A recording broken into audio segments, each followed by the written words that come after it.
Welcome. This is ActiveSpirituality.life.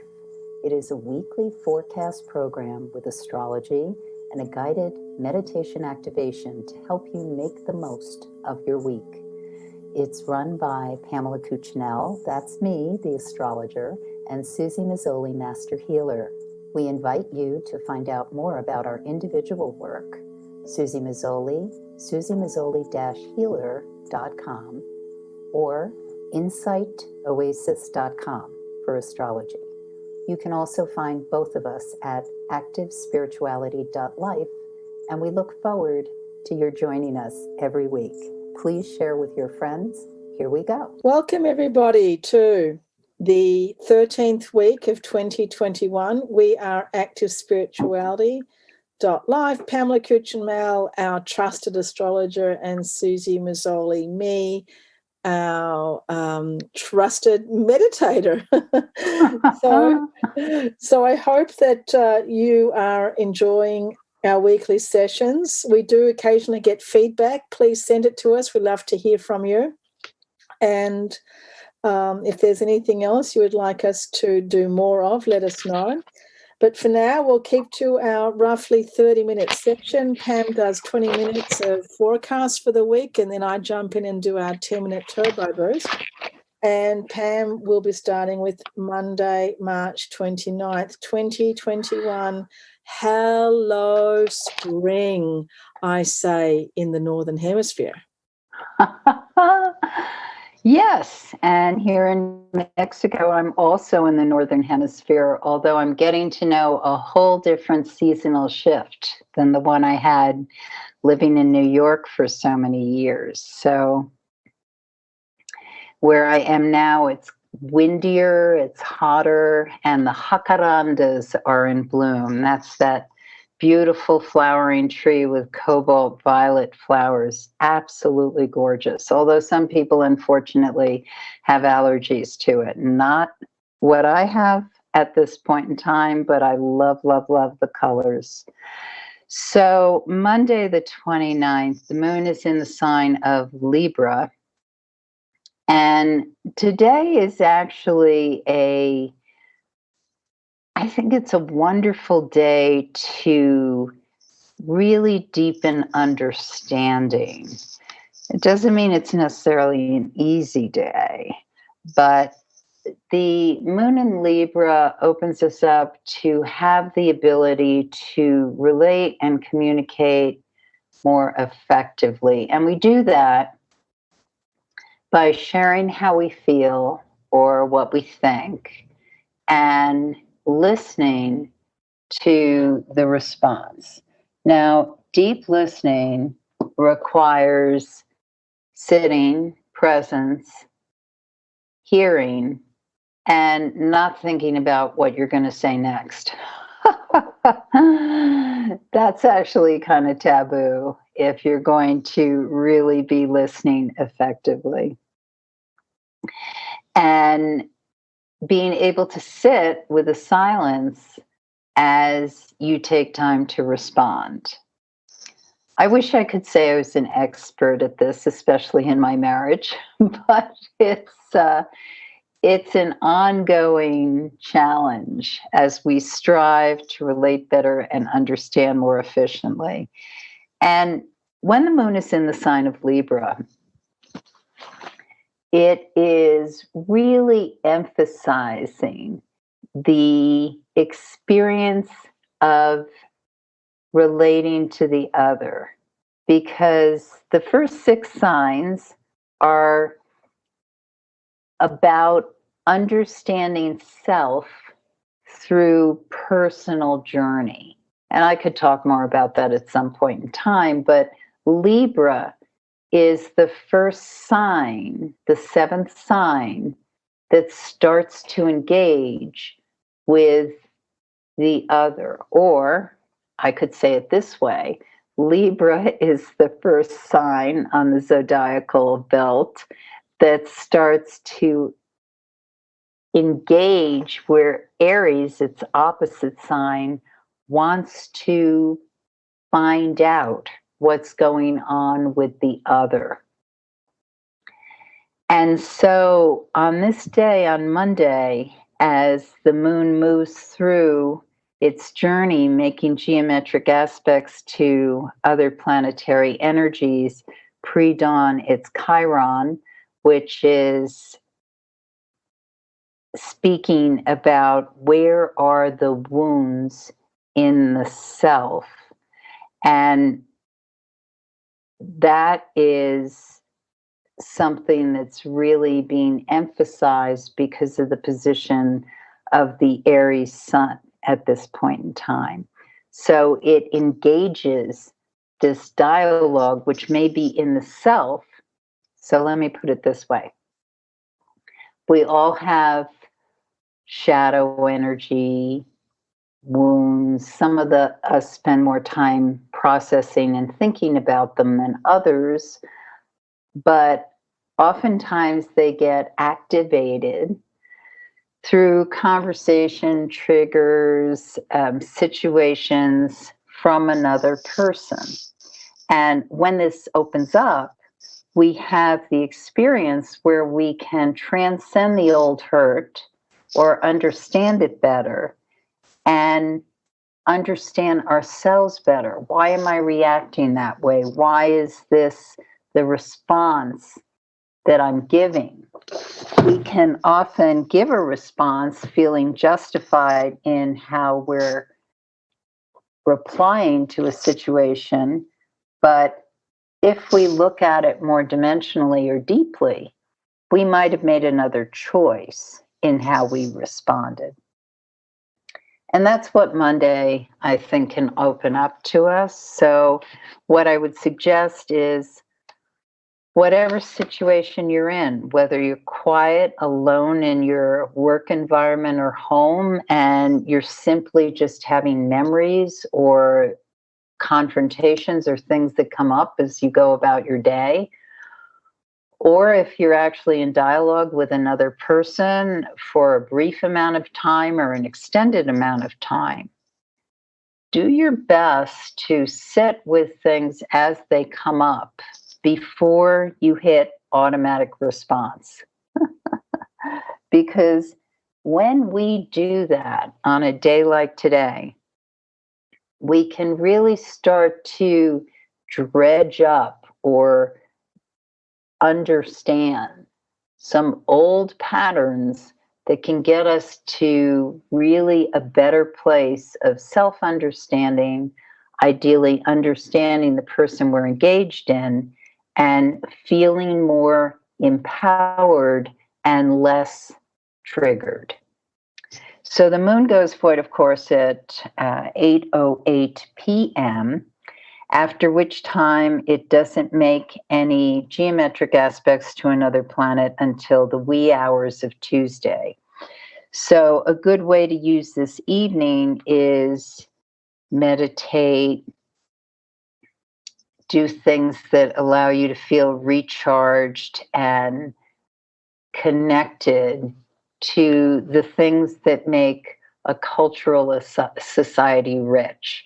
Listen to music, watch a film, see something that is visually satisfying, make art yourself if you're a creative person. Do something that restores your sense of why human beings create, what it is we do that makes us feel like we're in celebration, in the creative celebration. And when you reflect on it, making art, making music, doing theater, doing dance, these are all forms of dialogue to engage the other, to communicate.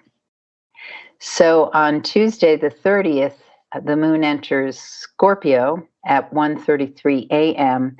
And this opens up a period of very, very, what's the word I want? It's like we fast forward.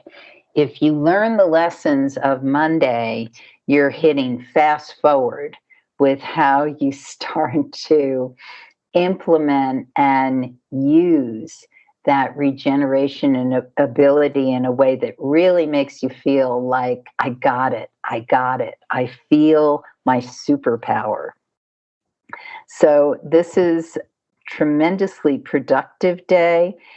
Keep in mind as we get to late afternoon, there's a Uranus picture in the sky, which can suggest something unexpected happens. So we always want to fasten our seatbelt, pay attention to what's around us. We can encounter some really cool inspiration or experience, but we want to be prepared for it coming across our radar and basically getting our attention. Because if we're not looking where we're going, because it's like, wow, look at that, accidents happen, literally. So as we get to the evening hours, we may feel a push to greater responsibility or commitment with something. And what's important here is that we choose the right partners for us to be working with if it's anything that needs to produce an outcome or that we need to work in tandem with people. You don't want an unreliable partner if you're giving birth to something. The last thing you want if you're giving birth to something is to have someone who's kind of looking at their phone instead of helping you breathe. So it's really important to have people who are engaged in the process, whatever it is, including yourself.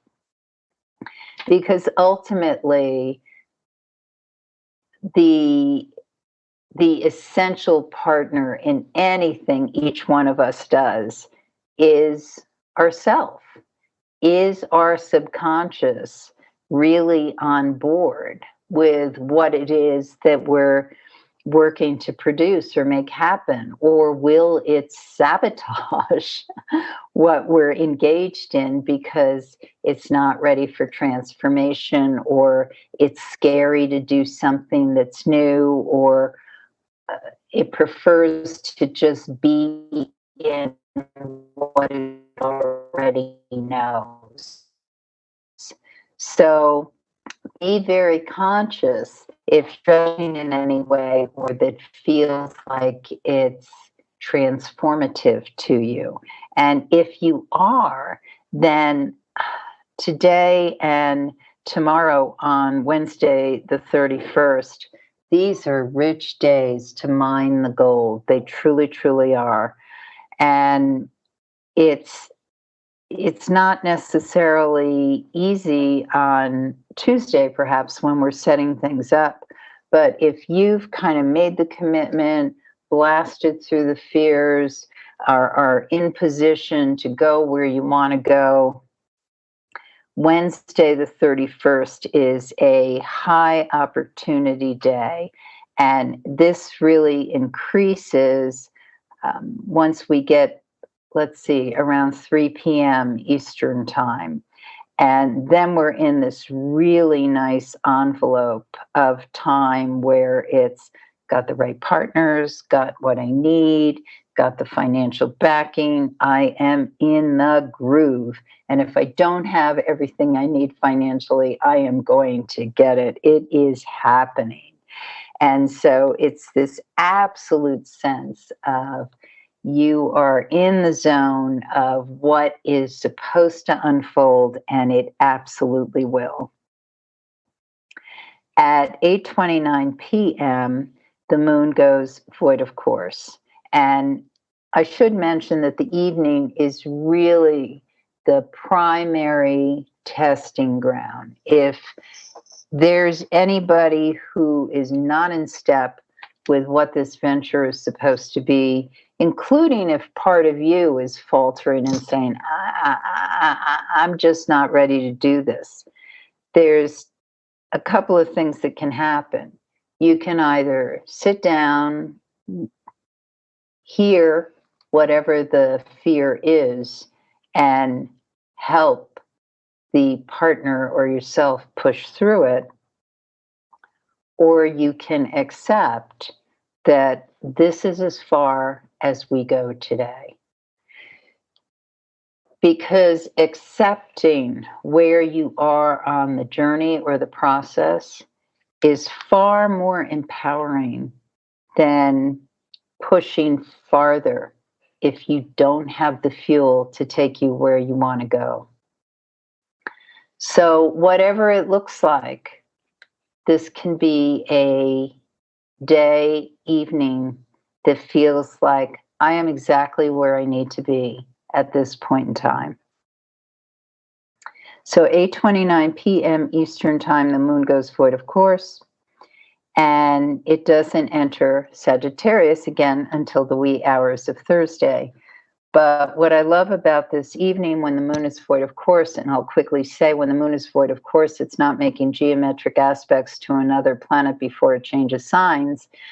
So often this is a period that doesn't feel as though there's any emotional glue to hold the thing together. And actually, that's really true when the moon is in the sign of Scorpio, because the important thing to do when the moon is void, of course, in the sign of Scorpio, is to do what you need to do to regenerate. Your body, your mind, your emotions, your spirit, they all want to just go in this place that's about recharging. So that doesn't mean you can't be doing something if there's something you have to do, but you don't want to be starting anything new. You want to be doing something that feels like it's a routine that gives you grounding and a sense of continuity, whatever it may be. Or you simply want to recharge, put your feet in earth, float in a tub or swim, whatever is available to you to feel like you are a child of the earth, and there's an infinite quality to that. So on Thursday, April Fool's, a day that I have personal affection for, anyone who's listened to me for years knows that was my mother's birthday. So it's a day that invites trickster energy, certainly. But on this day, the moon enters Sagittarius at 1:59 a.m., so way pre-dawn. And I think the most valuable thing to keep in mind over the next couple of days is that Thursday can feel very fun. It can feel fast moving. It can feel like, okay, this is happening. I'm a little playful. As Suzy said, spring is coming. I mean, actually the spring equinox has happened, but depending where you are, you may not necessarily see the crocus coming up yet, or however spring appears in your part of the northern hemisphere. But it is engaging us with nature. I think if you can be in nature in any way or capacity on April 1st, it's just going to give more than even if you have to steal away a little time or feel like, I should be doing this, but I really want to walk by the lake. Walk by the lake, because the thing that's going to restore and invigorate you is that connection to how you get inspired. And on Friday the 2nd, and both the 1st and Friday, these are days to keep in mind that if there's anything you have to start, launch, engage in, have a conversation about, you really want to take your time with it. And the issue here is Sagittarius is the archer. So it's like we pull the arrow and it flies. But what the other positions are suggesting is that we need to double check to make sure we're shooting the right arrow or the message is clear, because the message may not be clear or the recipient may not be the right one. So taking time, especially, I would use Thursday to set up whatever strategy or things you have to make happen, or ideally just be in nature. And then on Friday, which is Good Friday, for those who honor and mark that point in time, Friday is reflective. It's really asking, especially as we get, interestingly, now pretty much the whole day actually, it's asking that we reflect on what message is it that we need to convey, or what is it we need to say. And we may not even really consciously have a message or know who we have to talk to, but it may come up or present itself. And what we're being asked to do here is really reflect on what our immediate response would be and to go deeper. And ideally, not put the message out there until at least the next day or beyond. So 1:24 a.m. on Saturday the 3rd is when the moon goes void, of course, and it enters the sign of Capricorn at 4:13 a.m. And I'm noting this is also when Passover ends. Of course, it's Passion Saturday for Christian. And then what we've got on this day is a deepening of understanding. Whatever was going on, for that awareness and wisdom and self-understanding, or understanding the other, especially deepened on the 30th and 31st. This can be even more so on the 3rd and 4th. And basically things you want to wrap up or put into action for those who are not honoring this traditionally holy or sacred time of year. Although when we're in the sacred or holy time of year, those can also be highly productive days when we reflect on the spiritual and utilize those things in that way. This period of time, which is so much about resurrective energy, is very valuable to reflect on as we may be coming out of this, it'll be a slow coming out of this whole long period with everything we're learning through the pandemic and our connectiveness to the actual greater world, our global connections. So on Sunday, Easter, the morning can feel kind of uncomfortable. And I think this is emphasized for people who traditionally celebrate Easter with family or have children who want to go on Easter egg hunts. And just the whole, it's not how it's been.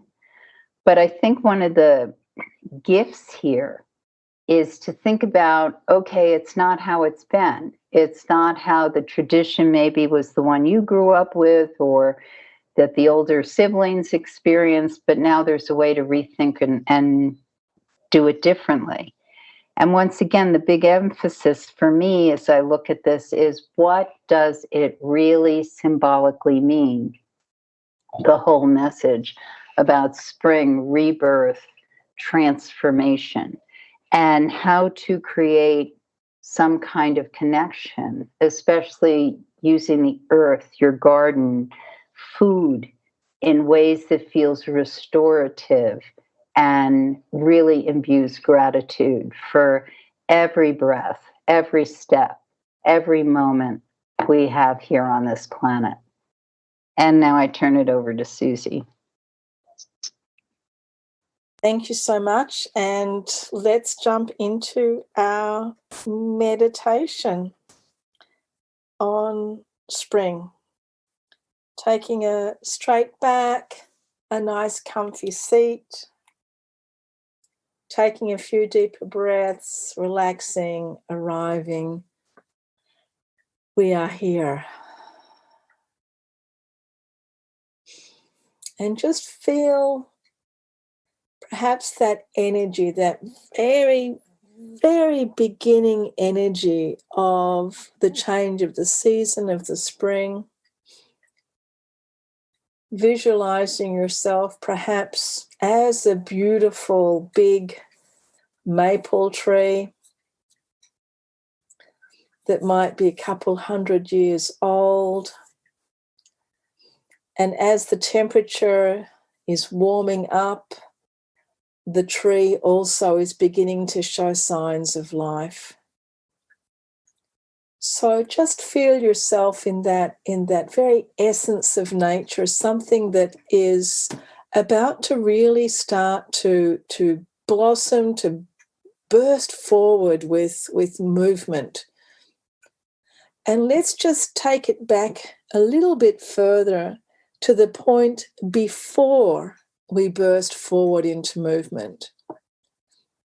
Just noticing, where are my reserves of energy? Where does the energy come from to burst forward into movement, into creating leaves, into creating flowers? Just notice where your energy is and whether you have that energy now in you.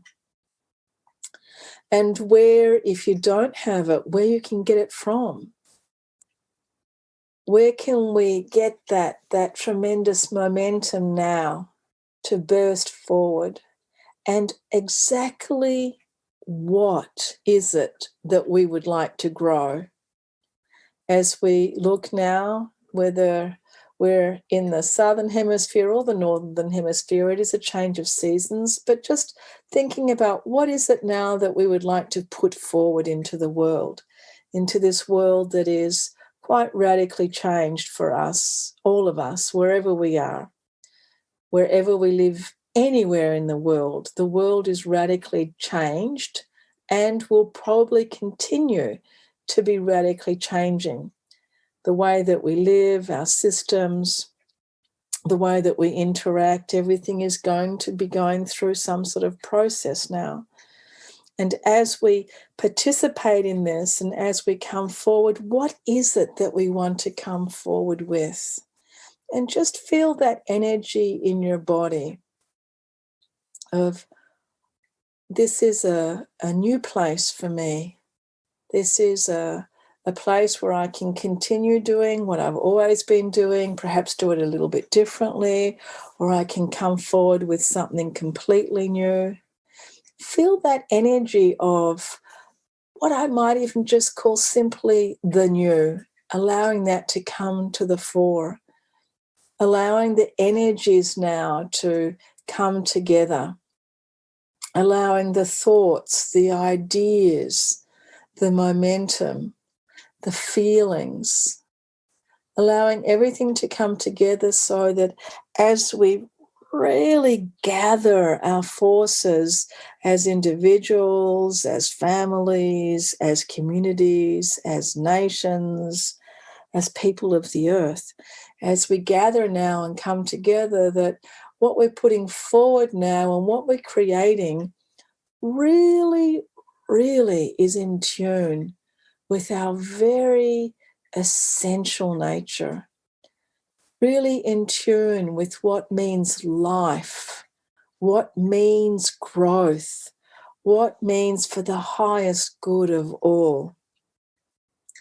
As we move forward now, really creating from a space of tremendous awareness, from a space of absolute, almost absolute and complete awareness of life, not just human life, of all life, and even things that are not even considered to be alive, like the air or water. What is it when we come forth, when we spring forth into growth with respect for everything and everyone? When our growth is not just something that comes from our ego or from our greed, but from our deeper understanding of life on the planet. So just feel ourselves now really connecting deeply into that well of energy. It's perhaps a dark, quiet space within us that is perhaps in the waking stage of hibernation, that part of us that is now about to step forward and about to come into a very powerful and very poised time of creation. And just feel that energy as it's coming together. You could perhaps imagine it like something in the soil, something deep that's being nourished by the soil, that's being nourished by its connection to everything in the soil, that incredible mycelium network, all of the microscopic creatures, all of the elements, and the electromagnetic energy of the earth, the great Earth Mother. And feel yourself now just being nurtured, even if you don't have any idea of what you want to do in this spring as you spring forward. If you have no idea at all, just align yourself.